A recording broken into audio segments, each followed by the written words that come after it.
Կարծում եմ շատերը կհամաձայնվեն, որ որքան մեծանում ենք, այնքան ավելի հետաքրքիր է մեզ թվում պատմությունը։ Թեև դպրոցում այս առարկային շատ ժամանակ ենք նվիրել, միշտ կան նոր ու զարմանալի փաստեր, որոնց մասին երբեք չենք լսել։ Այս տեսանյութում ես ձեզ կներկայացնեմ պատմական մի դեպքի մասին, որի մասին դպրոցում չեմ պատմել։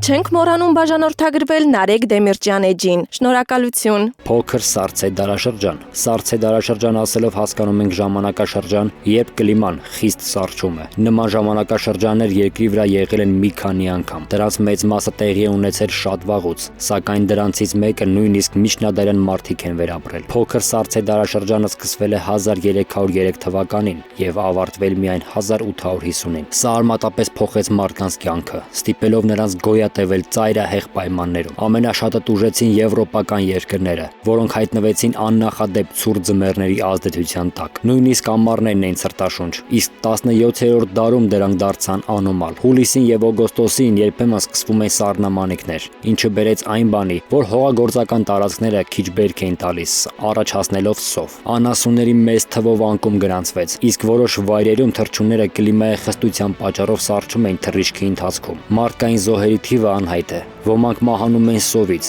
մյուսները հիվանդություններից կամ ցրտահարման պատճառով։ Այս մռայլ ժամանակաշրջանը պատկերացնելու լավագույն միջոցներից մեկը այդ ժամանակաշրջանի նկարներն են։ Նկարիչները հաճախ պատկերում են բնությունն ու մարդկանց Փոքր Սառցե դարաշրջանի ժամանակ։ Օրինակ անգլիացի նկարիչ Ջորջ Մորլանի «Սառույցը ջարդելը» կտավում կարելի է տեսնել, թե ինչպես է ընտանիքը փորձում ջուր վերցնել սառած ջրամբարից, Սառցե քամու տակ։ Գիտնականները կարծում են, որ Փոքր Սառցե դարաշրջանը կարող էր պայմանավորված լինել Գոլֆ Սթրիմ հոսանքի դանդաղեցմամբ։ Բացի այդ, այս շրջանում նկատվել է հրաբխային ակտիվության աճ, ինչպես նաև արեգակի ակտիվության նվազում։ Ներկայումս մենք ականատես ենք լրիվ հակառակ երևույթի՝ գլոբալ տաքացման, որը ինչպես եւ փոքր դարաշրջանը լուրջ հետևանքներ ունի մեր մոլորակի եւ մարդկության համար։